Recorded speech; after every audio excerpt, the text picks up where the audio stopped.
Sebuah dokumen rahasia yang berisi usulan gencatan senjata antara Hamas dan Israel akhirnya bocor ke publik.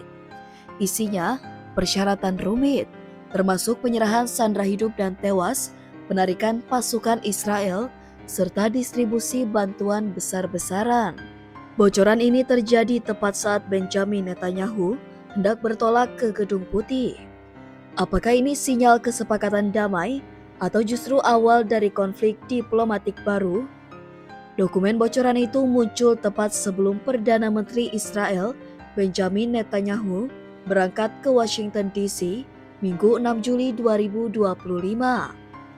Bocoran itu memuat rincian utama proposal gencatan senjata selama 60 hari antara Israel dan Hamas, dua musuh bebuyutan dalam konflik berkepanjangan di jalur Gaza. Tiga sumber diplomatik mengonfirmasi keaslian dokumen ini kepada media internasional, namun identitas mereka dirahasiakan karena tidak memiliki wewenang untuk membahas isu sensitif tersebut secara terbuka. Isi dokumen menyebutkan durasi gencatan senjata 60 hari. Penyerahan sandera, Hamas harus menyerahkan 10 sandera dalam kondisi hidup dan 18 sandera dalam kondisi meninggal dunia. Penarikan pasukan Israel. Pasukan Israel akan mundur dari dalam Gaza ke zona penyangga di sepanjang perbatasan Gaza Israel dan Gaza Mesir. Distribusi bantuan kemanusiaan.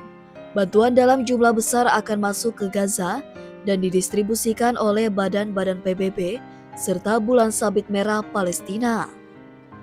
Ini adalah tawaran paling konkret yang menunjukkan kemungkinan nyata deeskalasi konflik yang sudah berlangsung selama lebih dari 21 bulan dan menelan puluhan ribu korban jiwa. Menariknya, dokumen tersebut tidak menyebutkan peran Yayasan Kemanusiaan Gaza, lembaga distribusi bantuan yang dikelola oleh AS dan Israel, yang mulai beroperasi sejak Mei 2025. Yayasan ini sempat dipromosikan sebagai solusi pengganti bagi jalur distribusi PBB, namun menuai kritik karena diduga tidak netral dan memiliki motif politik. Israel dikabarkan mendorong yayasan ini sebagai jalur utama distribusi bantuan ke Gaza. Tetapi dalam dokumen gencatan ini, perannya justru dikesampingkan. Apakah ini sinyal bahwa AS dan PBB berbeda arah soal Gaza? Atau strategi negosiasi untuk mengamankan kerjasama Hamas? Kunjungan Benjamin Netanyahu ke AS kali ini bukan sekadar kunjungan simbolis. Banyak yang percaya bahwa pembicaraan damai ini dimotori langsung oleh Washington yang ingin menekan kedua pihak agar segera mengakhiri konflik dan membebaskan sandera. Netanyahu berada dalam posisi politik yang sulit. Di dalam negeri, ia menghadapi protes besar-besaran karena kegagalan militer di Gaza. Di luar negeri, ia semakin terisolasi karena banyak negara menuding Israel melakukan kejahatan perang. AS mencoba memainkan peran sebagai mediator utama, meski juga terus memasok senjata ke Israel.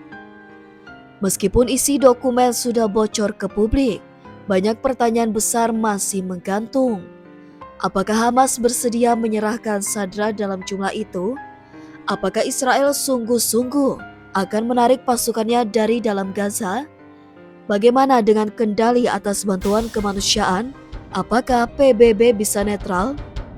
Dan yang paling penting, siapa yang akan menjamin perjanjian ini dijalankan? Sejarah menunjukkan bahwa gencatan senjata di Gaza sering rapuh dan mudah dipatahkan oleh insiden kecil atau provokasi politik.